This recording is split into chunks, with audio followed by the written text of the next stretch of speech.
I'm Audrey Thomas. I am the secretary of the Curwensville Area Historical Society, and I'm going to talk about tanneries. I'm here at the Curwensville Patent House. And this is where the Curwensville Area Historical Society has their museum. Tanneries are a major part of Curwensville's history. Today, we don't have tanneries quite as much as we used to, but at the time, they turned animal hides into durable leather. It was essential for early communities. Everything they used for work and wear came from those tanneries. So one of the early steps in developing a community like Curwensville was to create tanneries. There are some articles in early literature that describes some of the tanneries that were first developed. And we know the early tanneries were mostly home tanneries that people created to supply for the community. In Curwensville, it talks about the steam tanneries that were created later after those home tanneries. And we continue to have tanneries today in Curwensville with Wicket and Craig. So the first tannery described is the Hartshorn Tannery, and it was a family tannery. Benjamin Hartshorn was born in 1765, and he came to Center County in 1796, later moving to Clearfield County. They lived on land known as the Hartshorn Farm. At that point, it was just woods. He had a fairly large family, and they eventually moved into town where he developed his own home tannery. Another tannery was the Taylor Tannery, Samuel Taylor. This was just an article in the newspaper that he had purchased the tannery of William Hartshorn in Curwensville and was prepared to carry on the business. This was dated in 1847. This is from the Sanborn maps showing us that the Curwensville Tannery at the time of the Sanborn maps was hand-powered, heat, stoves, fuel, and there were no lights.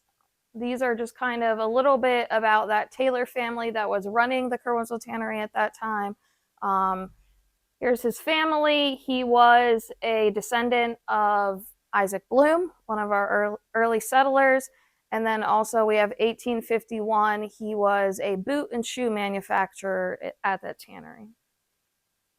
McNall's Tannery was another home tannery that was developed in Curwensville. John McNall, an early settler of Curwensville, brought his wife and then 8 children, and they developed another tannery that he used to, again, supply for the town, and then also would develop goods and send them out to other places that maybe didn't have access to tanneries. We know in Curwensville that William McNall was their first postmaster and prominent member of society. He had a son, Zachariah McNall, who then went on to serve in government roles. This is just an article about Zachariah. He was appointed by President Grant and confirmed by the Senate as the agent to the Sac and Fox Indians. So he kind of fought for the Indians' rights of that time and spent a lot of time in DC and was a prominent member of Curwensville society. Here's another view of those Sanborn maps, 1887. So you can see Filbert and State Street. We have Zachariah McNall's Tannery down here on the corner, and then the Curwensville Tannery is further up Filbert Street. At this point, 1887, it tells us that Zachariah McNall's Tannery was not in operation. 1892, again, we have views of those tanneries. Curwensville Tannery is closed at this point. And again, Zachariah McNall's Tannery was not in operation, and as it states, is going to ruin. So by this point, we know that some of the larger steam tanneries started to be developed in Curwensville and the surrounding areas. So at that point, the tanneries that were home tanneries were being taken over by the steam tanneries that were developed. This is a more recent article in the Progress, but it shows us that the tanning industry came to the Curwensville area in the early 1800s, as we know with those home tanneries. And then William S. White and Sons started operation of the first steam tannery in Curwensville in 1877. Now, it changed hands a couple of times, as well as some fires that took place, but we'll kind of go over the history of that and then the development of what became Howe's Leather Company later in Curwensville.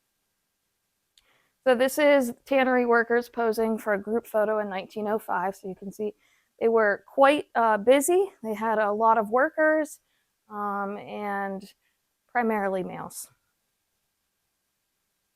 The Summit Tannery, as the White and Son opened in that 1877, was purchased by J.B. Alley and Company in 1878.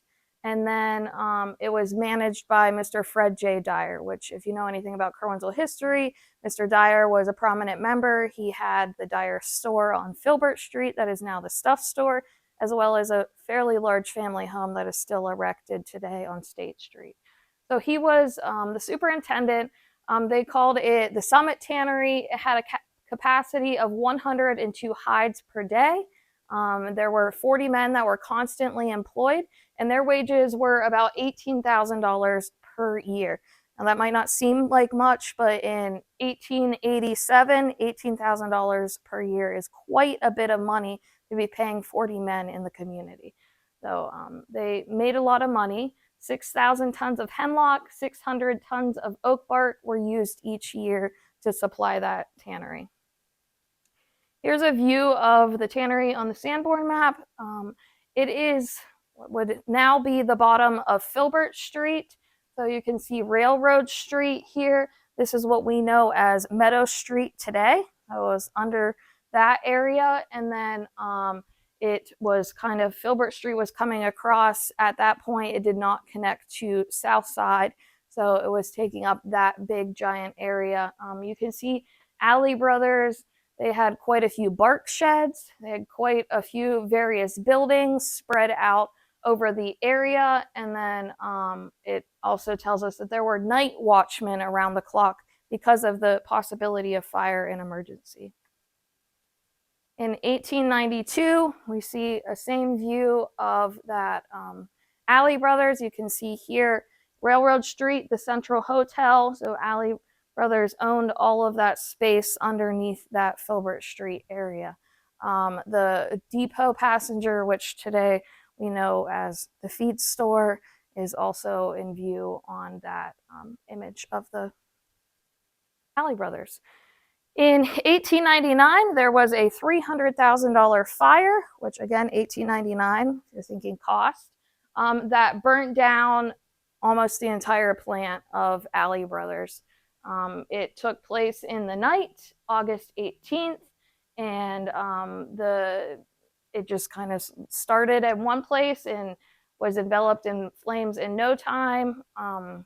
At that point, they were unsure what they were going to do. They had an insurance of $262,000. They were hoping to rebuild, but kind of have to wait and see what took place. We know 1900 that it was rebuilt, and at this point switched hands. Elk Tanning Company, formerly Alley Brothers in place tannery. They rebuilt. They went back to work. Within a year, they had rebuilt the entire tannery, and we continue to see it on the Sanborn maps. 1905, same thing. You're starting to see Filbert Street in view here. We have Filbert Street coming down the middle of that Elk Tanning Company. And then 1910, same thing. We have Filbert Street coming down through the middle, bark sheds on either side. 1924, it was known as the Dell Tannery, still owned by Elk Tanning Company.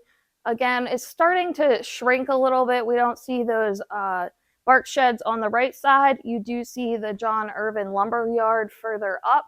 So it is kind of getting smaller in size by 1924. At the same time, there was another tannery being built, the PA Hide and Leather Company, which most people probably know as Howe's Leather. The 1900 maps show us Pennsylvania Hide and Leather Company, 1 mile south of the post office, being built over by what we know today as the Curwensville School, but along the west branch of the Susquehanna River. 1905, it is still in that same location. 1924, you see little movement, a little bit bigger expansion, but still in the same area, still owned by Pennsylvania Hide and Leather Company. 1930, we have an article that says the tannery was going to be sold just because it was becoming a point in history when tanneries were not as valuable to the community. They were getting goods from various places due to the expansion of railroads, that sort of thing. So they going to sell at this point. If we looked here, the land on which the tannery plant stands was given to the industry 50 years ago by the father of Hugh Irwin. We know that as E.A. Irvin, and they were working through how that was going to work out, if it was going to revert back to the community or if it was going to continue to be a tannery. So Franklin Tannery took over at this point. And they named it Howell's Leather Company. So they had two big industrial plants. They got the Franklin Tanning Company, a group of Eastern capitalists, as well as the Wagner Hosiery Mill at the same time in Curwensville to begin development.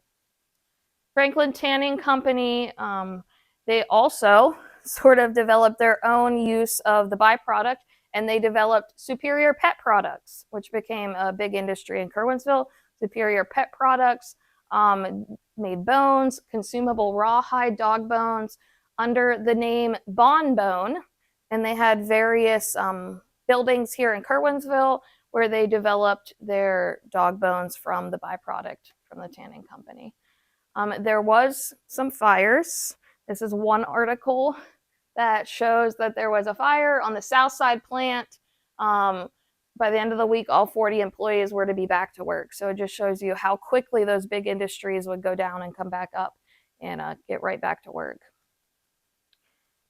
Today, we know that Wickett and Craig is sort of the only existing tannery left in our town. Howell's Leather closed in the 2000s, and Wickett and Craig took over as a vegetable tannery in operation since 1991. Wickett and Craig was actually a Canadian business, and they moved into Curwensville, noting that Curwensville was a tannery town, and they kind of wanted to move someplace that already was established in that regard. So today, Wickett and Craig is one of only two remaining specialty vegetable tanneries in the United States. It employs approximately 90 people in Curwensville and produces roughly 3 to 4.5 million square feet of leather annually using a traditional labor-intensive process that uses tree bark tannins. So we know that Wickett and Craig is sort of a luxury leather dealer today. They make top-of-the-line vegetable-based tans that go all over the world today. This is one of our images that we have of Howell's Leather plant during some of its early robust days. You can see the plant is here. Over here we have what probably was Superior Pet Products, and then they have their water back here with the Susquehanna River going by. So we have some various items that we've collected over time. You can see some boots. These are actually from White's when it was first built, the Alley, before it became Alley Brothers. We have some belts, some luxury shoes, various items that were produced here in Curwensville, as well as some of those rawhide bones that were produced at Superior Pet Products.